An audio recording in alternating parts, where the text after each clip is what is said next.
The first precept. Abstain from killing. The first of the 5 precepts, Buddhist guidelines for an ethical life, is to refrain from taking life, often phrased as a vow not to kill living creatures. Aware of the suffering caused by the destruction of life, I undertake to cultivate compassion and learn ways to protect the lives of people, animals, plants, and minerals. I am determined not to kill, not to let others kill, and not to condone any act of killing in the world, in my thinking, and in my way of life. Life is precious. It is everywhere, inside us and all around us. It has so many forms. The first precept is born from the awareness that lives everywhere are being destroyed. We see the suffering caused by the destruction of life, and we undertake to cultivate compassion and use it as a source of energy for the protection of people, animals, plants, and minerals. The first precept is a precept of compassion, karuna, the ability to remove suffering and transform it. When we see suffering, compassion is born in us. It is important for us to stay in touch with the suffering of the world. We need to nourish that awareness through many means: sounds, images, direct contact, visits, and so on, in order to keep compassion alive in us. But we must be careful not to take in too much. Any remedy must be taken in the proper dosage. We need to stay in touch with suffering only to the extent that we will not forget, so that compassion will flow within us and be a source of energy for our actions. If we use anger at injustice as the source for our energy, we may do something harmful, something that we will later regret. According to Buddhism, compassion is the only source of energy that is useful and safe. With compassion, your energy is born from insight, it is not blind energy. We humans are made entirely of non-human elements, such as plants, minerals, earth, clouds, and sunshine. For our practice to be deep and true, we must include the ecosystem. If the environment is destroyed, humans will be destroyed, too. Protecting human life is not possible without also protecting the lives of animals, plants, and minerals. The Diamond Sutra teaches us that it is impossible to distinguish between sentient and non-sentient beings. This is one of many ancient Buddhist texts that teach deep ecology. Every Buddhist practitioner should be a protector of the environment. Minerals have their own lives, too. In Buddhist monasteries, we chant, both sentient and non-sentient beings will realize full enlightenment. The first precept is the practice of protecting all lives, including the lives of minerals. I am determined not to kill, not to let others kill, and not to condone any act of killing in the world, in my thinking, and in my way of life. We cannot support any act of killing, no killing can be justified. But not to kill is not enough. We must also learn ways to prevent others from killing. We cannot say, I am not responsible. They did it. My hands are clean. If you were in Germany during the time of the Nazis, you could not say, they did it. I did not. If, during the Gulf War, you did not say or do anything to try to stop the killing, you were not practicing this precept.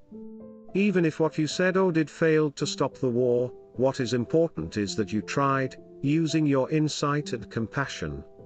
It is not just by not killing with your body that you observe the first precept. If in your thinking you allow the killing to go on, you also break this precept. We must be determined not to condone killing, even in our minds. According to the Buddha, the mind is the base of all actions. It is most dangerous to kill in the mind. When you believe, for example, that yours is the only way for humankind and that everyone who follows another way is your enemy, millions of people could be killed because of that idea. Thinking is at the base of everything. It is important for us to put an eye of awareness into each of our thoughts. Without a correct understanding of a situation or a person, our thoughts can be misleading and create confusion, despair, anger, or hatred. Our most important task is to develop correct insight. If we see deeply into the nature of inter-being, that all things inter are, we will stop blaming, arguing, and killing, and we will become friends with everyone. To practice non-violence, we must first of all learn ways to deal peacefully with ourselves. If we create true harmony within ourselves, we will know how to deal with family, friends and associates. When we protest against a war, for example, we may assume that we are a peaceful person, a representative of peace, but this might not be true. If we look deeply, we will observe that the roots of war are in the unmindful ways we have been living. We have not sown enough seeds of peace and understanding in ourselves and others, therefore we are co-responsible, because I have been like this, they are like that. A more holistic approach is the way of interbeing, this is like this, because that is like that. This is the way of understanding and love. With this insight, we can see clearly and help our government see clearly. Then we can go to a demonstration and say, this war is unjust, destructive, and not worthy of our great nation. This is far more effective than angrily condemning others. Anger always accelerates the damage. All of us, even pacifists, have pain inside. We feel angry and frustrated, and we need to find someone willing to listen to us who is capable of understanding our suffering. In Buddhist iconography, there is a bodhisattva named Avalokiteshvara who has 1,000 arms and 1,000 hands, and has an eye in the palm of each hand. 1,000 hands represent action, and the eye in each hand represents understanding. When you understand a situation or a person, any action you do will help and will not cause more suffering. When you have an eye in your hand, you will know how to practice true non-violence. To practice non-violence, first of all we have to practice it within ourselves. In each of us, there is a certain amount of violence and a certain amount of non-violence. Depending on our state of being, our response to things will be more or less non-violent. Even if we take pride in being vegetarian, for example, we have to acknowledge that the water in which we boil our vegetables contains many tiny microorganisms. We cannot be completely non-violent, but by being vegetarian, we are going in the direction of non-violence.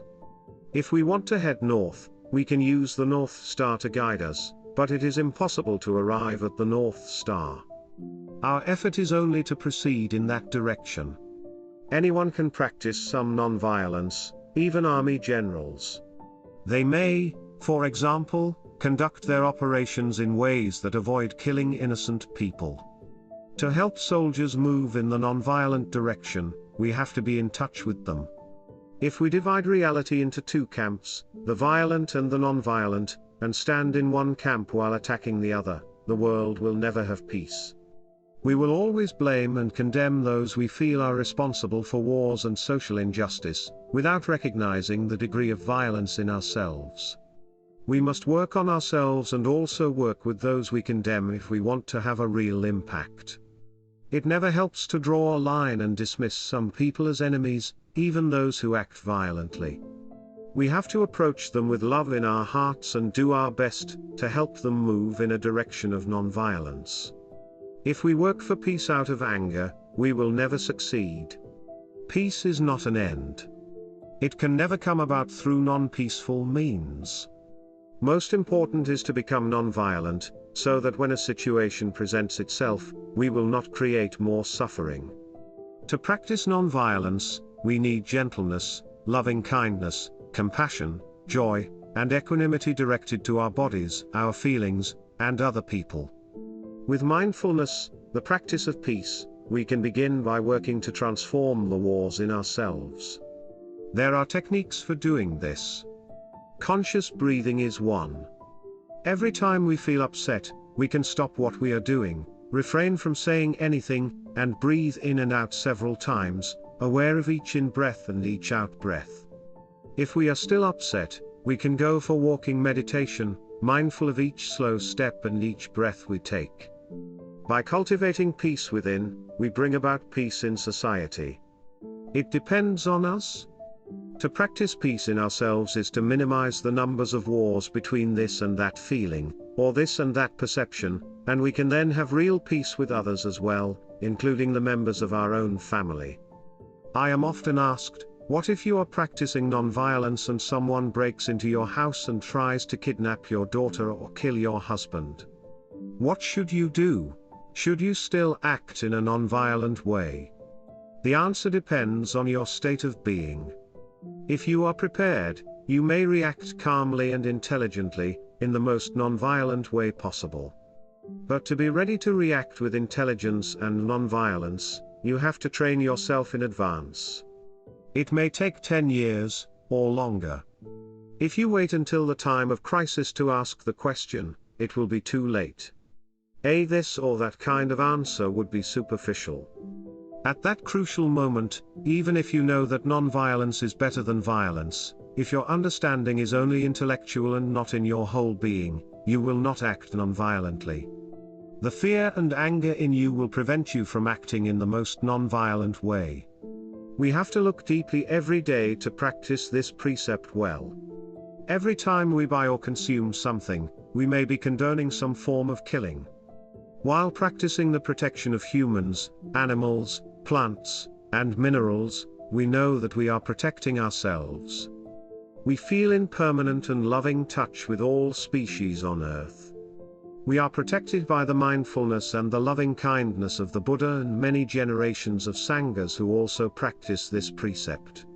This energy of loving kindness brings us the feeling of safety, health, and joy, and this becomes real the moment we make the decision to receive and practice the first precept. Feeling compassion is not enough. We have to learn to express it. That is why love must go together with understanding. Understanding and insight show us how to act. Our real enemy is forgetfulness. If we nourish mindfulness every day and water the seeds of peace in ourselves and those around us, we become alive, and we can help ourselves and others realize peace and compassion. Life is so precious, yet in our daily lives we are usually carried away by our forgetfulness, anger, and worries, lost in the past, unable to touch life in the present moment. When we are truly alive, everything we do or touch is a miracle. To practice mindfulness is to return to life in the present moment. The practice of the first precept is a celebration of reverence for life. When we appreciate and honor the beauty of life, we will do everything in our power to protect all life.